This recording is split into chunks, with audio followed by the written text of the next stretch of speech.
There's going to be some changes to cruising in 2021. Let's talk about it right now on cruisereport.com.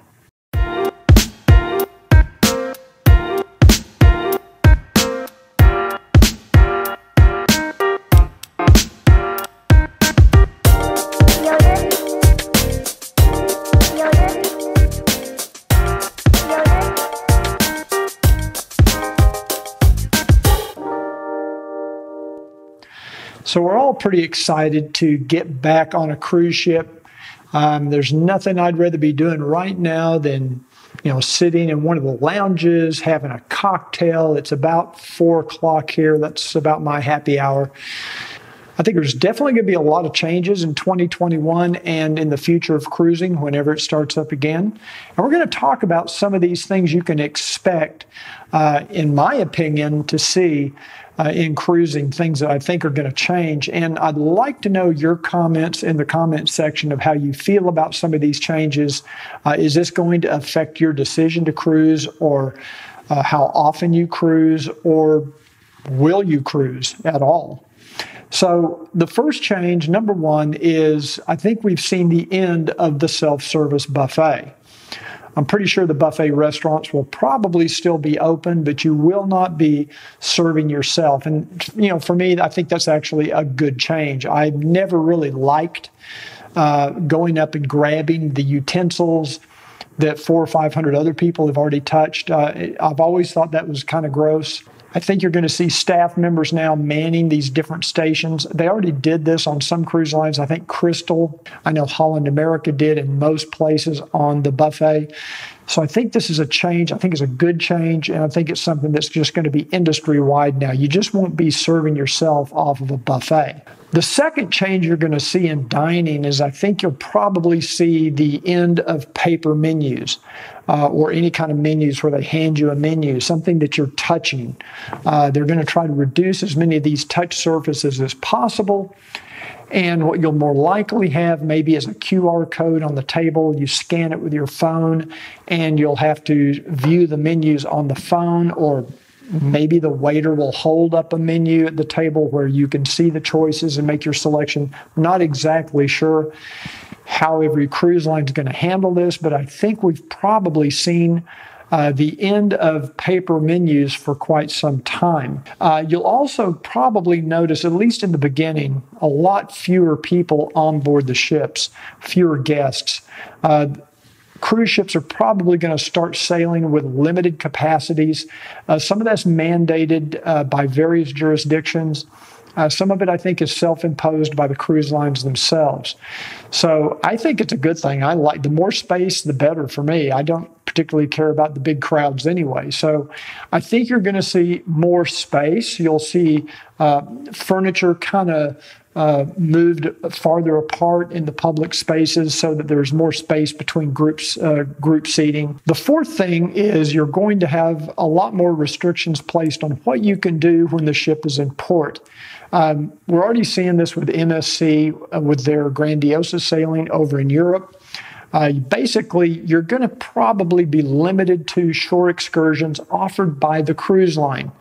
You're not just going to be able to get off the ship and walk around the port, do some shopping or exploring on your own, at least in the initial stages of this new phase rollout.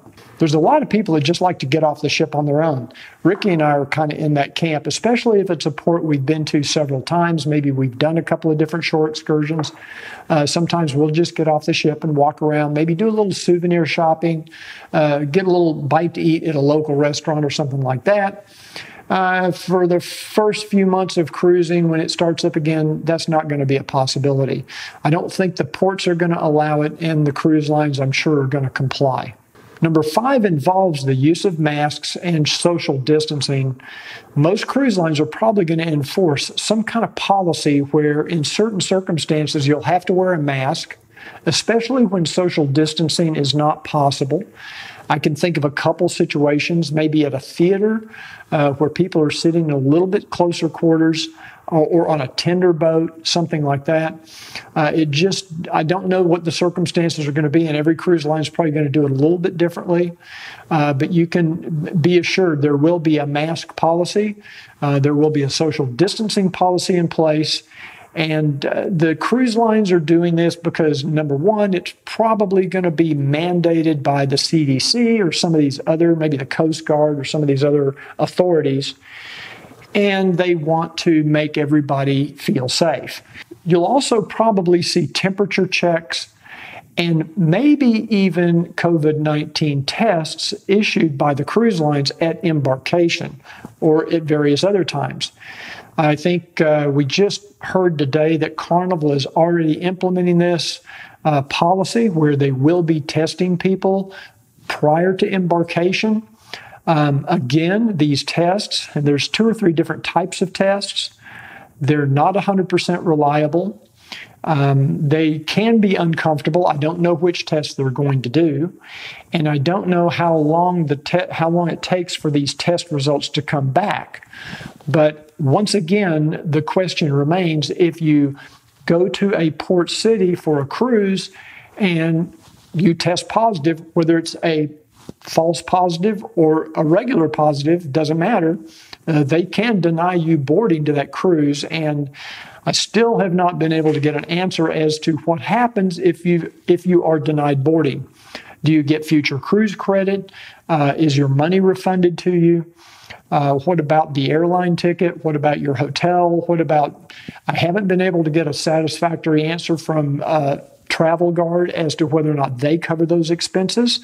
So it's a little bit up in the air as to how much money you're going to be out if you are denied boarding, even if it's a false positive, and it could be a false positive because there are false positives on these tests. Number 7 is I think you're going to see more emphasis on enforcing people washing their hands or hand sanitizers. I'm sure you'll see people manned at each restaurant when you walk in, or maybe even every public space, where they'll be there to kind of squirt you with the hand sanitizer. Maybe they'll come around your table and do it at dinner. I don't know, but I think that's going to be even stepped up more. Now, number 8 is something that nobody wants to hear and nobody's really talking about, but I think you're going to see higher prices as a result of all of this shutdown. Drink prices, shore excursions, any kind of incidentals on the cruise ship, the cruise lines are going to have to make up for all these losses somewhere. Corporations don't just go 6 or 8 or 9 months with no revenue without a plan to somehow mitigate that. And I think you may not see, initially, you may not see higher cruise prices. You may in the future, or you may initially. But you're definitely, I think, going to see a higher price for things on board charges like drinks, drink packages, things like that. And I think you're going to see changes to travel insurance. I have been really trying to get Travel Guard, who is who we use. We actually have an annual policy, a business policy, where we pay so much every year for trip insurance. And it covers us on all of our various travels. And I have not really been able to nail down Travel Guard yet as to how their coverage is going to change to accommodate these denied boarding possibilities and all the possible associated expenses that go along with that. They just don't really...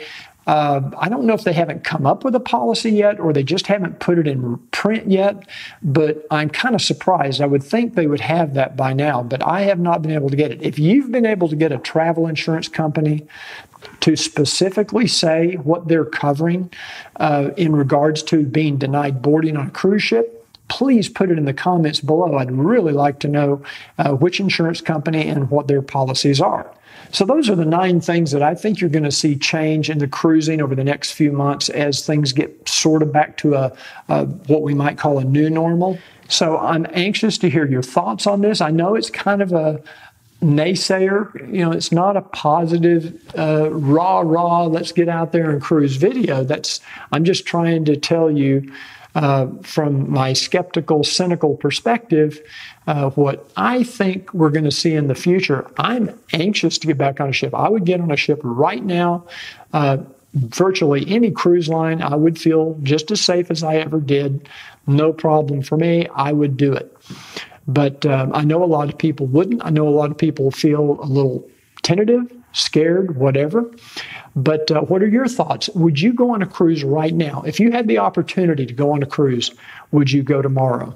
I would, because I am ready to get out, get on the water, and do the things that we love to do. I appreciate you watching today. Please hit the subscribe button. If you like the video, give it a thumbs up. And I will see you on the next cruisereport.com cruise news.